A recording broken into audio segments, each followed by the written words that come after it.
Russia Ukraine সংকটের শুরু থেকেই ভারতের স্ট্যান্ড পুরো পরিষ্কার ছিল। ভারত সবসময়ই এই বিষয়ে একটা নিউট্রাল স্ট্যান্ড রেখেছিল।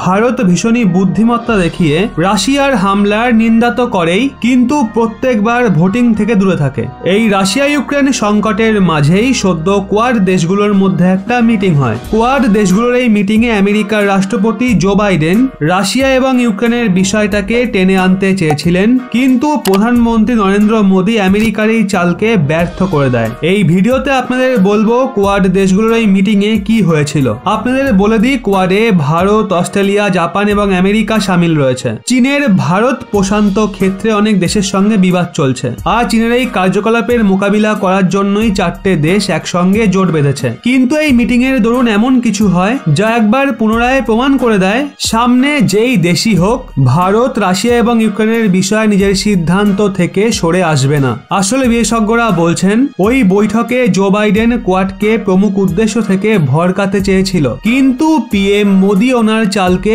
ব্যর্থ করে দেয়। এই মিটিং এ প্রধানমন্ত্রী নরেন্দ্র মোদী রাশিয়া ইউক্রেন বিবাদে নিজের রূপকে বজায় রেখে বলেন, আমাদের রুশ ইউক্রেন বিবাদকে ছেড়ে ক্ষেত্রীয় বিষয়গুলোর দিকেই নজর রাখা উচিত। পিএম মোদী জোর দিয়ে বলেন, কোয়াডকে ভারত প্রশান্ত ক্ষেত্রে নিজেদের প্রমুখ উদ্দেশ্যর দিকেই নজর রাখা উচিত। শুক্রবার কোয়াডের এই মিটিং হয়েছিল।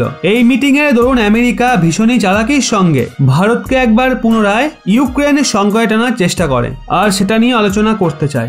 যখন আমেরিকা কোয়াড মিটিং এর দরুনই ইউক্রেনের ব্যাপারটাকে টেনে আনে আর সেটা নিয়ে আলোচনা করতে চায়, তখন ভারতের প্রধানমন্ত্রী নরেন্দ্র মোদী ব্যাপারটা পুরো পরিষ্কার করে দেন।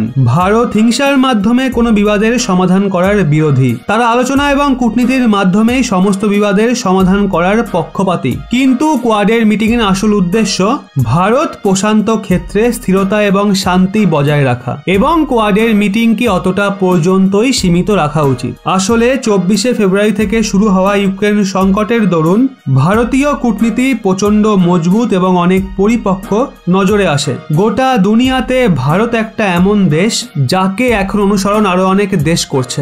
মানে ভারত না তো এখন ন্যাটো ফোর্সের সঙ্গে রয়েছে আর না তো রাশিয়ার সঙ্গে রয়েছে, কিন্তু ভালো সম্পর্ক সবার সঙ্গেই রয়েছে। আর সেই সঙ্গেই সংযুক্ত রাষ্ট্রে ভারত লাগাতার এই বিষয়টাকে তুলে ধরার চেষ্টা করছে যে হিংসা কোনো কিছুর সমাধান হতে পারে না, আর সব পক্ষকে মিলেমিশে এই ব্যাপারগুলোর সমাধান করা উচিত। ভারতের নীতি আগেও এমন ছিল, আর এখন ওই নীতির ওপর বেশি জোর দেওয়া হচ্ছে। বন্ধুরা, ভারতের এই দৃষ্টিভঙ্গির সঙ্গে কি আপনারাও একমত? অবশ্যই কমেন্টে জানান।